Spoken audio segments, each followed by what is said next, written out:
very, very much for joining, everyone. Great to see some familiar faces and some new ones as well. Brilliant to see you.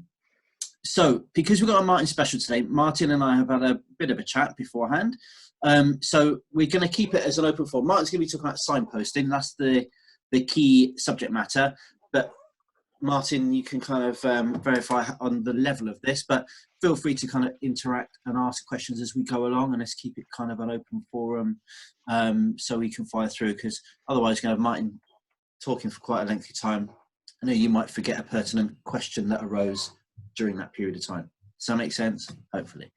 But yeah, so anything else, feel free to pop questions or pop anything in the chat. Don't forget to introduce yourselves as well, because we're here to network and to make new contacts and do a bit of business as well, maybe. Andrew Bryce was smashing it last week, wasn't he, Charlie? Yeah. Right, I'm going to give him an invoice. No, I had a brilliant chat with him. And going to work together, so that's good. That's good. Cash is as well. Yeah, so all good stuff. So yeah, without further ado, I will hand you over to Mr. Baines himself, aka the Bruce Springsteen of sales. Oh my goodness, I thought, yes. Anyway, so thank you. I'm quite sure I had to come back from that one. I would like to begin by telling you what this talk is about, signposting. That's what I'm going to be sharing with you this afternoon. And I thought what I would do is divide it into 3 sections, so to speak, which will make sense. So what I'd like to do is firstly give you an overview of what it is in terms of recognizing signposting, as I call it, as a strategy. Once I've done that, I'd like to chat about why it works in sales interactions and how powerful it can be as a strategy, method, tactic, however you want to call it. And then I'll give you some thoughts on how you can use it in conversations. And in my experience, those are telephone conversations with prospects as well as face-to-face. So how does that sound? I've got 20-25 minutes or so. So as Tudor has said, I'd like to make it interactive. So if you've got any questions, either, I think if you look at the participant list, it says raise hand. So if you click on that, it will just put a little hand up next to your name in the participants list, or just pop a question into the chat or unmute and interrupt me. And I'll pick them up as we go along or answer them at the end. Is everybody okay with that? Just give us a thumbs up or a raised hand if you're okay with that. And what I would always say in this kind of stuff is it's quite likely that you're doing some of this stuff already. You just might not be aware of it, if that makes sense. And, you know, if I ask you the question, do you think about what you do on a daily basis, or do you just do it? What would your answer be? You know, in a work environment, do you think about it, or do you just do it? Because it can be very easy for us to fall into what I call autopilot. And actually in sales, that's quite a dangerous thing. Not deliberately, nobody wakes up in the morning and says, I'm going to be really average today. But from a customer experience point of view, it can come across like that. So what is signposting? Let me get back to my notes on the right page. I'm going to start with an analogy of driving. It's not the most difficult analogy. Just think about if you were going to an unfamiliar city. You haven't got sat nav. I know there's probably nobody in the world who doesn't have some kind of sat nav in their car. Remember them? You are going to an unfamiliar city. You don't know where your way around that city. What would you do? Well, quite likely you'd follow the signposts. They help you. And that's kind of the analogy that I'm going to talk about in the next 15-20 minutes. In sales and in business, signposting will help you, and I think more importantly, it can help your prospects understand you better.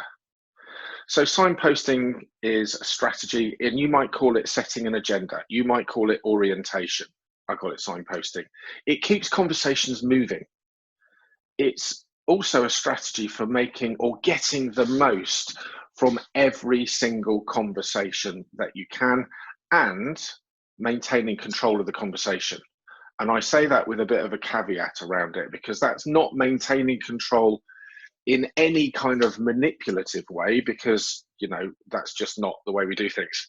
But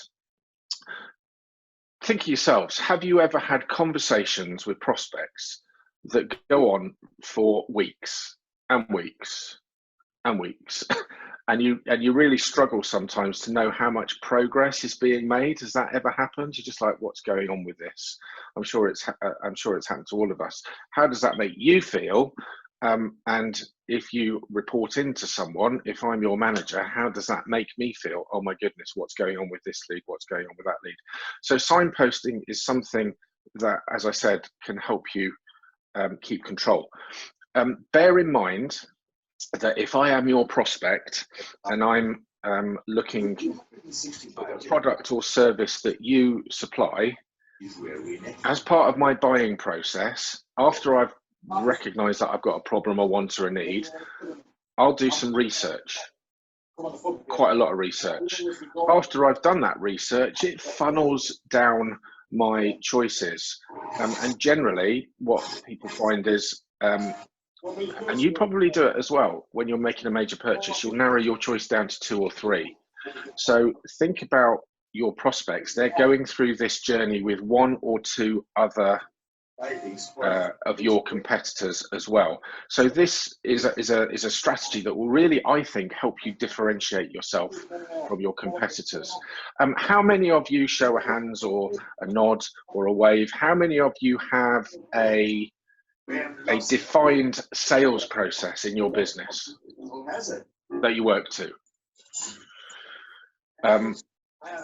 Everything in life is a process. If you have a process, that's great. You can put your hand down now, Claire. If you have a process, were you asking a question? Oh, unmute yourself, fire it in. Just trying to say, somebody had theirs on and it's been making a racket in the background, but he's turned it off now. It's fine. It's all right. Go for it. Okay, thanks. So if you have a process, great. If you don't, what does that mean? It means that maybe you don't know where you are, and it also may mean that I, as a prospect, don't know where I am on that journey as well. And I use this analogy of, you've got to have a process. You've got to put your prospects through a process, but in a way that doesn't make them feel as though they're being processed. Nobody likes to be sold to. Everybody likes to make an informed buying decision. And these days, how important is experience for people? It's massive, isn't it? I mean, remember the days when you used to walk through an airport duty-free, and as you get to the end of the airport duty-free, there's the red, amber, green buttons that you press. How was your experience of your duty-free at Bristol Airport or Heathrow Airport? Our local pub in Chippenham, the Flying Monk, we use that because Mrs. Baines likes it. It's got Prosecco on tap. They do live entertainment, they do food. So they've got this flyer that they produced. How was the music? How was the entertainment? How was the food? How was your overall experience in a pub? And it's how you take people through a process that I think can have a massive impact on their overall experience. I'm going to give you an example.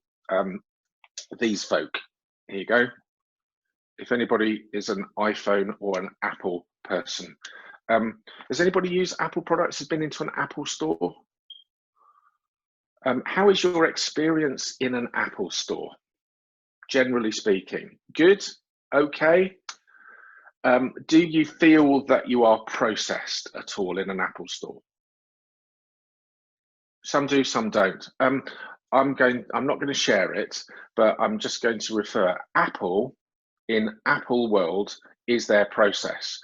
Every company, great companies, have processes, but they only work if they're simple to follow and translate into customer service and experience. So give you an example, Apple.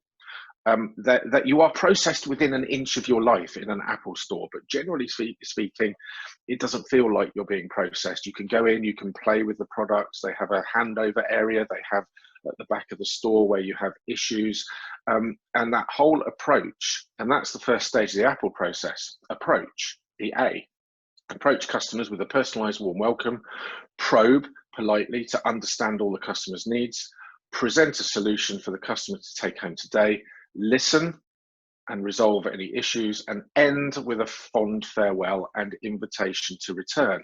It's a simple process, but when that is done effectively, it really does give people an experience. And bear in mind again that your prospects are going to be going through this journey with one or two of your other competitors. So signposting is a way of maintaining control and making every single conversation count.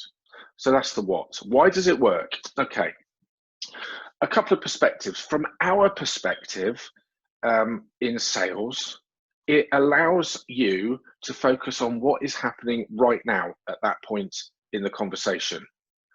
But it also allows you to gain commitment or agreement from me to move through the steps of the process. I don't know how many stages there are in your process. Let's say there's 5. It gains commitment to go from stage 1 to stage 2, stage 2 to stage 3. So essentially what you're saying to your customers is, I'm going to ask you some questions and qualify you, make sure that we get the right product for you. I may be presenting you with a solution. I'm going to ask you for the business and do some negotiating and handling objections, and then we're going to go ahead and you're going to order. But it doesn't say it in a way that makes you feel like you're processed. The more that you can get agreement from people throughout that process, the easier it is for them to then make that ultimate agreement, which at the end of the process is, would you like to go ahead? The more agreement you can get, the easier it is for me to say yes. From a customer perspective, and I've done this activity with lots of sales teams. Here's 2 envelopes. Open the envelope, have a look what's written inside, and then go out into, metaphorically, go out into your local town and ask people what words they would associate. And in the first envelope, it says salesman. In the second envelope, it says consultant. I probably don't need to ask you what kind of words people associate when they open the envelope salesman, because generally speaking, they're not that positive.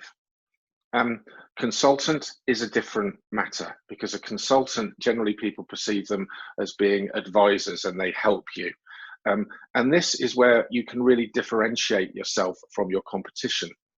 Do your customers tell you about the experiences that they've had with the competitors? We've had a couple of conversations about a certain Bristol company here. Negative experiences, they linger. They're more than happy to say that they've had negative experiences, but people aren't just comparing you with your competitors, they're comparing you with other retailers and products and services that they buy. So by using signposting, you're going to be able to give your prospects a much better experience. There's no surprises. It's easier to buy. And for me, the key bit in this is that your prospect feels that they are in control. Okay, that's why it works. How? Okay, I'm convinced that you can use this, and I hate scripts. I think we all hate scripts, don't we? But you'll put your own words around it. You can use this at every stage of a conversation on the telephone and in a face-to-face interaction. I've done, many of you know that in my dim and distant past, I used to sell cars for a living. Please don't hold it against me. I got out of it quite quickly. And I wasn't like any of the car salesmen, but there's a lots of examples that I give in automotive. And actually, if you were listening at the start of my talk, I deliberately used signposting, because I said I'd like to begin by, what I'd like to do is tell you what this is. I'm going to split it into 3 sections. Once I've done that, and then what I'll do, how does that sound? So actually, you kind of know what's coming next. Would that be fair to say? There's no surprises, because I've said the what, I've said the why, and I'm kind of going into the how now. So the how is how you bring it to life. On the telephone,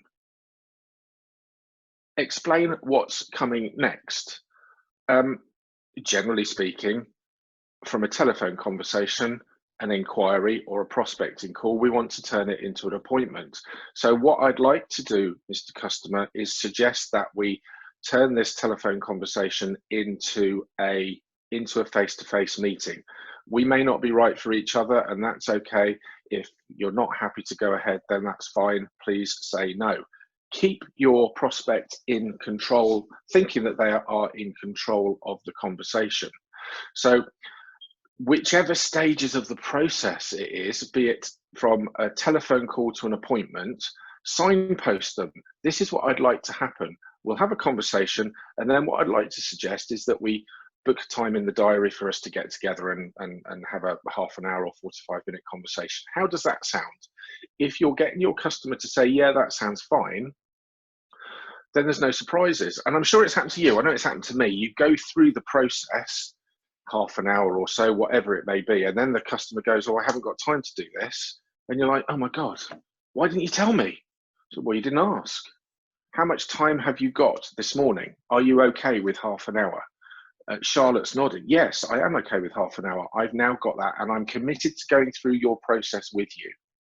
Okay, so there's no surprises. I know what's coming next. You've got a conversation, but when you refine it, actually the customer feels that they're controlling it as well, and it's easier for them to buy. So whether that's a telephone call into an appointment, whether that's an appointment into, I don't know, sending some information on.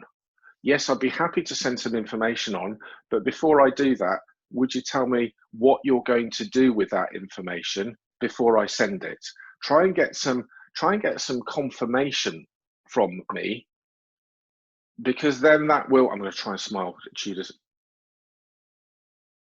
Did you see Cash just pop back up there? Brilliant.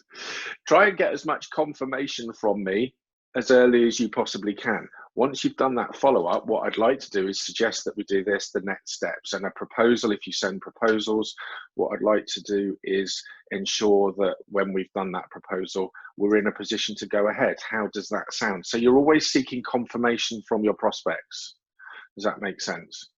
So in simple terms, it is like a roadmap to the sales process. It's a roadmap to the sales process, and you're having an even conversation. What do I mean by that? You're talking as two adults rather than this negative perception of salespeople. Because if all you are doing, and you know, we've all had negative experiences, if all you are doing is subconsciously reinforcing negative previous experiences, then you're just like everybody else. I'm not suggesting that you are, but you take my point. So this is a real easy but powerful way of maintaining control and getting as much as you possibly can out of every conversation. So I've talked about what it is. I've talked about how and why it works, and I'd like to kind of throw the conversation to you guys now. Has anybody got any questions? Does it make sense? As I said at the start, you're probably doing some of this already without realizing it. But the more conscious we can be in every single sales interaction, the easier it is for you to differentiate yourself from your competition in the way you take your prospects through their buying process. So I'm happy to open the lines, Tudor, Charlie, if anybody's got any questions on signposting and setting an agenda. Thank you, Martin. Yeah, really cool. One thing I was thinking of, that I think if you kind of manage expectations up front, that helps to kind of create a bit more of a long-term business relationship as well, doesn't it? Because, you know, yeah, and that's what I'm kind of doing. It's like a seesaw. It's the crap analogy, but as long as it's balanced, if I'm in charge, you know, the customer's feeling, oh my goodness, maybe I'm being pushy. If they're in charge, then actually you're probably not going to have long term, because the customer's going to be in control of it, and I'll get a deal and thank you very much, I won't use you again. So you need to be, you know, it's this long term thing. I totally agree with you. I think it's just being completely honest as well and transparent. You know, you're like, well, actually, and a lot of people shy away from wanting to be seen as selling to someone. Yeah, 100%. People don't people shy away from it, but the more you shy away from it, the worse it becomes. I think if you just up front and say, well, absolutely, I'm going to be telling you something, but here's the process, and, you know, at the end of it, we'll decide whether and it's not a script. And, you know, as I said, automotive, you know, lots and lots of stuff with sales guys. It's like, do you signpost people? Have you been here before? No. Okay, great. Let me show you around. What I'd like to do is find out a little bit about you to make sure that we can get the right vehicle, the right product, the right service, whatever it is, the right solution for you. So I'm going to ask you a few questions if you're okay with that. Then what I'll do, based on the information that you give me, is I'll give you a presentation of that product or that service or that solution. How does that sound? And if everything's okay, once you've had a look at that, depending on your time frame to purchase, we'll see if we can go ahead. It's probably going to take an hour, hour and a half. You know, you'll put your own word. How does that sound? Yeah. And then you'll get a commitment from them. And then it's like, yeah, I'm okay with that. Great. Where would you like to start? Because that then makes your prospects feel that they're controlling that. And again, it's not manipulative, but people have such a negative mindset about salespeople, don't they? They think, oh my God, they're just going to push a load of crap on me that I don't want or I don't need. Actually, somebody's saying, where would you like to start? What do you want to get out of this conversation? It lowers those barriers. Martin, I have a question about, I guess, moving through the stages. If for argument's sake, there are 5 stages. Yeah. How much of that do you think needs to be tailored to the person versus automated? And to give you a little bit of context, because I work in digital, everyone wants everything to be as automated as possible. And I'm sort of the one that's trying to keep the very human, personalized approach with things. So do you have any thoughts on the balance between those two? Yeah, crikey, there's a question and a half, and it's a bit of a what's the word, a cliche, but I think it's one that's true. People buy from people they know, they like, and they trust, don't they? So I think you've got to have that human element in it. At what stages is there human interaction in those steps? Let's say, so try and integrate it. You know, whether that up call. What I'd like to do is give you a call to follow that up in 3 days, 4 days. How does that sound? Is that okay? So you're getting as much commitment as you can from that individual. Now, of course, do customers always tell salespeople the truth? Of course they don't. But it's minimizing that risk of, oh, I've sent some stuff out, I'm going to follow up. They're not bloody calling me back. I'll send an email. They're not returning my email. I'll leave a voicemail. They're not returning a voicemail. And you're chasing your tail. You maximize your time. You get rid of the ones that are not serious. And that can be quite difficult. The bigger the opportunity, the harder that is. And I've done it. And Dom, I think we had a conversation about it, didn't we, a week or so ago? I had a massive 150-day project, a contract with a legal department, 10 people ready to deliver sales and management training to a massive organization. I cut everything out my diary. Head of learning and development left, HR director left, bang, everything went. And that was going on for 6 months, actually. And you learn from that. Of course, you learn from that. But it's harder for those big pieces of work to say, do you know what? Let's move on to the next one. And the more that you can get as much commitment as you can, as early as you can, the easier I think it makes it. I don't know, did that answer your question? Yeah, I did. And I think what will be interesting, and no spoilers for what we're going to talk about on Friday, but I think it will be interesting where that threshold of your ideal customer moves to when we go back to normal. Because before all this, I felt very confident that I could turn away people, and that really isn't the case now. So I think, like I say, it'll be interesting where that threshold of what I will turn away ends up. But you know, it goes off piste a little bit, I guess. But there's a danger, again, in my experience, of it becoming a bit of a race to the bottom. Oh, if you can do, I want this business. Oh yeah, well, if you can do it for this. Oh well, yeah. And then somebody says, well, okay, I've got you now. Well, you're not going to lose it for this, that, and the other, are you? Well, you said this, and it just becomes a Dutch auction, and it loses the value then. But it will be, a very fine line. There's no magic bullet for it, unfortunately. I don't think. You've got to kind of gauge it individually.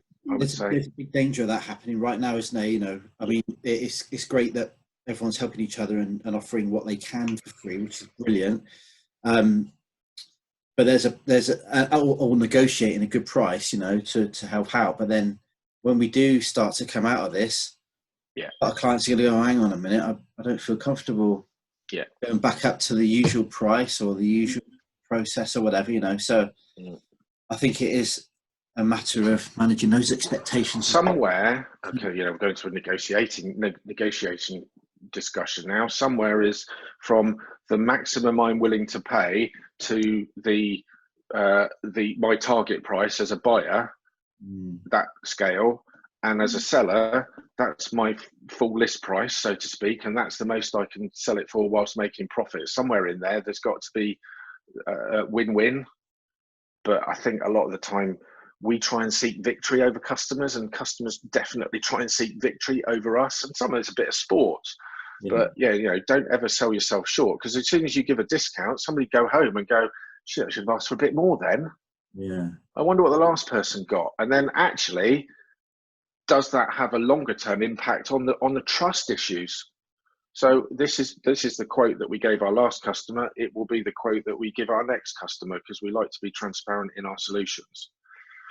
We bought a car. I'm not just saying using the car, because you come from, but I'm just talking about any kind of sector. But we bought a car last year, and we've been looking for a while, and we came across all different kinds of quality of salespeople.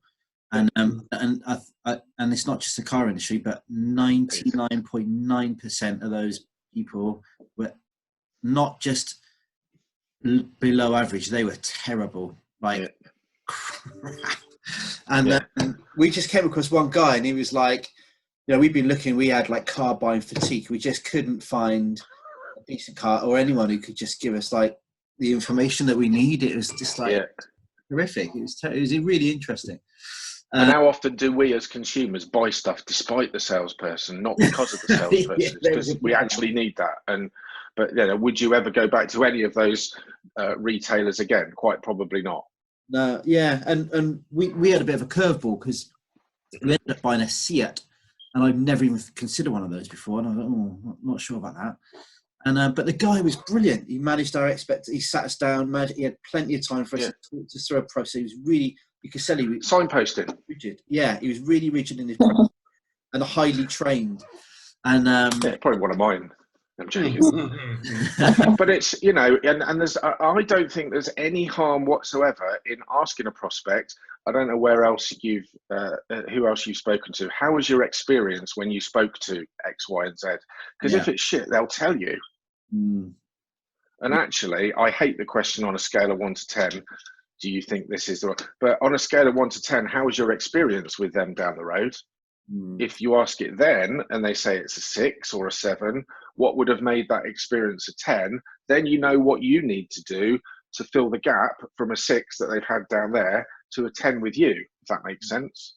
So I just, you know, is that signposting? Possibly not, but it's just giving you the tools to stand out and differentiate yourself. I wouldn't expect you to buy this or invest in our service without talking to the competitors. Tell me, who else have you spoken to? How was your experience with them? What was good about it? What did you like about it? You know, because then, you know, you're making that customer feel as though they're valued and that they're in control of the conversation. Okay, great. We like to do things a little bit differently. So what I'll do is I'll explain what the process is, what the steps are that we'll go through. And that's when you start the process of signpost. But you do it at every step. You do it at every stage. So we've covered that. Is there anything else that I've missed? Okay, so now let's discuss this. And you do it at every single stage. It's really simple stuff, but really, really powerful when it works well. So it sounds like it's just being more human with the approach instead of robotic. Yeah, absolutely. And you know, that's where I would say that's putting people through a process without them feeling that they're being processed. I guess it is being human, but also it's kind of not going off in the wrong direction, which can happen as well, where the prospect becomes in control and they manage the conversation. So I think, it is totally about like engaging with them and steering people along the road, having to a sale. Plan, isn't it? Sorry, it's interesting. Crap analogy, but you know what I mean. Along the road, and then Tudor mentioned steering. So when I was training SDRs, sales development reps in Chicago, and I said, like, almost consider yourself like a bus driver. The customer wants to get on. They've got a destination. They might be in a rush to get that destination, but you've got to make certain stops. And at each stop, you announce the stops. But hey, nobody wants a bumpy ride, right? So make it as smooth as possible to say, sit back. This is the route. These are the stops we're going to take. And I'm going to ring the bell and let you know kind of when to get off. Even to the point that, you know, I like the bit that you said, we've got 30 minutes today. Okay, great. Then in your mind, you go, okay, I need 2 minutes for the introduction, 5 minutes for the discovery, 6 minutes for the value proposition, 8 minutes for the close. And you know, if you overstretch any of those kind of parts, you're going to essentially miss the stop. So yeah, the bus driver analogy was one that seemed to kind of resonate. And it was interesting, you both saying like steering and road. So yeah, I'm going to use that and claim it as my own, Cash, if that's okay. Go ahead, mate. We're all here to share and learn. I guess but it is. You have stops as well, don't you? So we're at this stop now. So just to explain, we're at this. So does that all meet you? That journey so far? Are you happy with what we've covered so far? Yeah. Have I missed anything? And it is just being human. But people, not you guys, lots of people that I talk to, and I'm sure you've experienced, this whole sales is like witchcraft, and you know, it's not. It's just being human and helping people. Yeah. So and the less surprises, the easier it is for me to go, yeah, actually, I quite like that. Yeah, we'll carry on with that, because the bloke down the road won't be doing that. And if they are, then you know what you're up against. Sorry to interrupt, but we are over time. So if anyone wants to head, that's okay. But if you want to continue the discussion, that's equally okay as well. If you do go, we've got a panel discussion on Friday. Martin's on the panel. We've got Andrew Bryce, video guy. Charlotte Travers, and we have someone else, Rachel. And they're going to be talking about, has COVID changed the way we sell forever? Possibly has, but we're going to be discussing how, why, what the details are. We've got somebody else coming in this waiting room late, but we've let him in. So yeah, that's going to be a really juicy discussion. So if you can make it, it'd be great. Also, the following week we have Claire Forrester talking about presentation skills. Sorry to interrupt there, Martin. That's fine. Thank you, folks. 1:15. So hopefully that was useful. Thanks for your input. Great to see you as ever. And yeah, from me, thank you. Stay safe. See you Friday. Question time for sales. Question time. Yeah, I love that. That was so good. That is going to be good, yeah. Listen, we've got some really good people, and I think there's plenty to discuss as well. So I think I'm really looking forward to that kind of format as well. It's interesting. We've had some really good traction and good sign-ups already. So if you're not signed up already, it'd be great if we could see you again. Lovely session, Martin. Thank you very much. Thank you very much for inviting me back again. I know. You're part of the membership now. And annual pass. You're a gold member. That's for sure. Yeah. When we get back to normal, we'll have to arrange a get together, or a V-Edge proper event. Yes. Yeah, that'd be good. In Singapore. Just Singapore, Cash's house. If you want to get quarantined for 14 days, crack on, lads. What's the quarantine accommodation like? It's you wouldn't like it. It's 5-star resort, Sentosa Beach, private pool. It's not for you, Tudor. I've seen your pictures on Instagram. Living the dream, you are. Trying to, mate. Trying to eke out an honest living. Yeah, it's got to be done. Nice. Great to see you guys. Thank you very much. Hope to see you next week. Hope to see you Friday. Thanks again, Martin. That was fantastic. You're very welcome. Thanks, folks.